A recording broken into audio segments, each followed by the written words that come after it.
Bismillahirrahmanirrahim. Apa kabar teman-teman? Kita bertemu lagi dalam pelajaran produk kreatif dan kewirausahaan.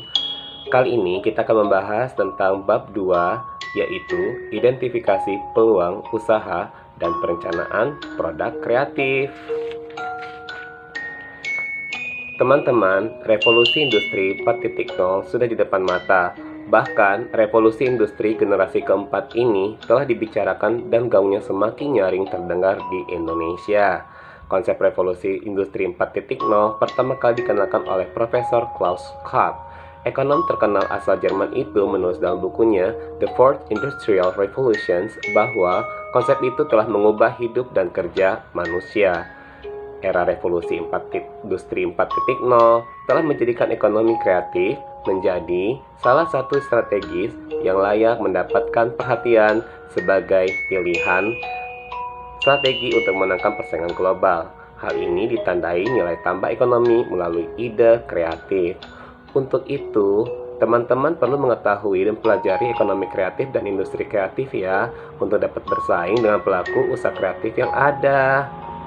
Peserta atau teman-teman dapat memilih menjadi pelaku usaha kreatif dengan pilihan berdasarkan 16 subsektor usaha yang dikategorikan oleh Badan Ekonomi Kreatif.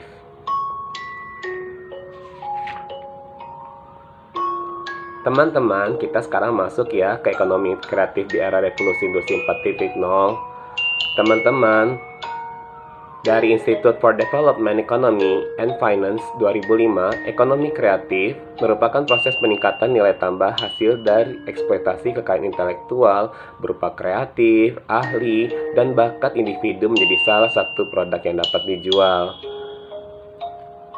Istilah ekonomi kreatif itu bisa dikenal teman-teman sejak munculnya buku The Creative Economy, How People Make Money from Ideas tahun 2001 oleh John Hawkins.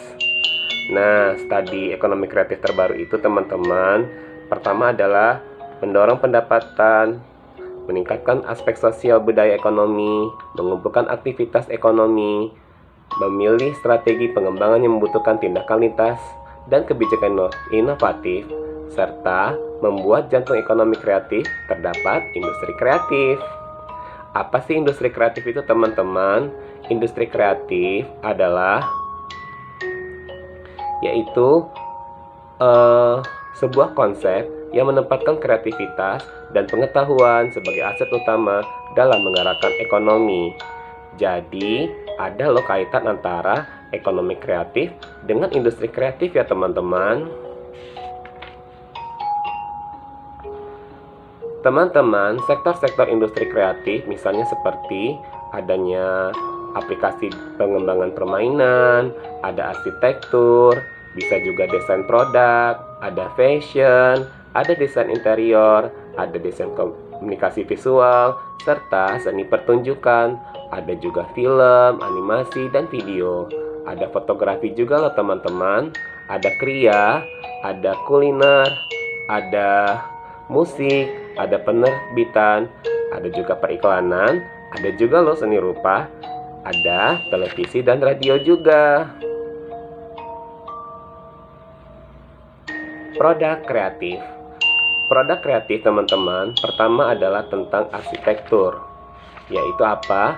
Arsitektur adalah tentang ilmu bangunan, ilmu konstruksi, jembatan, dan sebagainya. Kemudian ada desain interior. Apa sih desain interior teman-teman?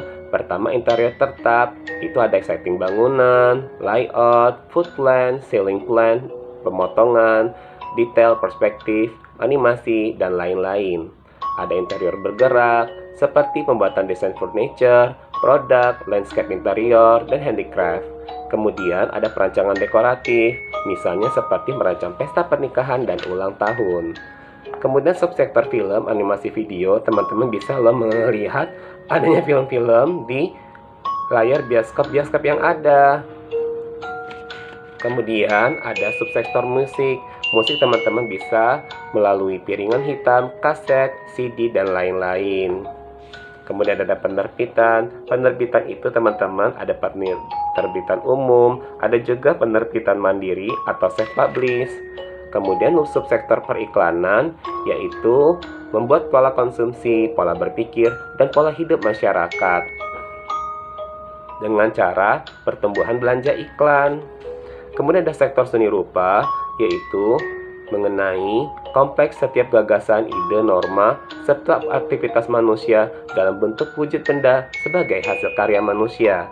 Kemudian ada subsektor televisi dan radio juga teman-teman. Nah, TV dan radio ini teman-teman bisa antara lain adanya production house, pembuatan acara TV, penyedia jasa penonton berbayar, agensi artis, agensi iklan TV, dan lain-lain. Nah, itu dia teman-teman tentang pelajaran kita. Nah, sekarang kita masuk bagian merencanakan produk kreatif untuk usaha. Nah, bagaimana caranya? Pertama, teman-teman harus tahu dulu latar belakang usaha. Kemudian, teman-teman harus punya ide kreatif dan inovasi usaha. Kemudian, jangan lupa deskripsikan produknya, teman-teman. Kemudian, punya target segmentasi pelanggan. Terus, kita cari modal atau pendanaan. Kemudian, kita harus tahu juga cara penjualan dan pemasaran.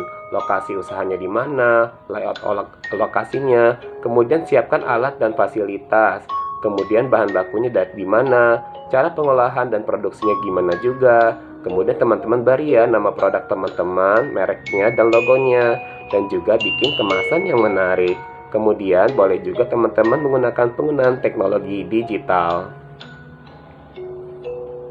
Rencana aksi, asik. Nah, rencana aksi ini pertama teman-teman uji coba dulu produk teman-teman atau jasa teman-teman.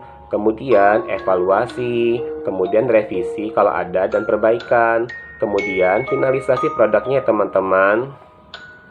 Kemudian tahap berikutnya adalah persiapan kelengkapan produk. Pertama teman-teman tentukan merek dagang, desain logo, kemudian tagline usaha, dan membuat contoh kemasan. Kemudian tahapnya yang lain adalah persiapan kebutuhan usaha, supplier, lokasi penjualannya di mana, kemudian membuat gambar layout lokasi produk, informasi perizinan usaha, membuat catatan informasi, membuat catatan kebutuhan fasilitas, menghitung kebutuhan modal teman-teman, jangan lupa menghitung kebutuhan tenaga kerja juga, dan kebutuhan usaha lain.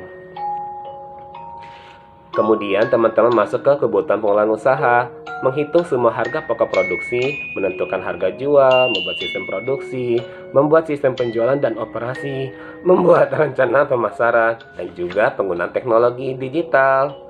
Baik teman-teman, sekian dulu ya kali ini. Hari ini kita belajar tentang apa itu ekonomi kreatif, apa itu era revolusi industri 4.0, bagaimana sih ekonomi kreatif itu, dan yang terakhir adalah kita belajar tentang 16 subsektor ekonomi kreatif. Dari tadi tentang arsitektur sampai subsektor televisi dan radio.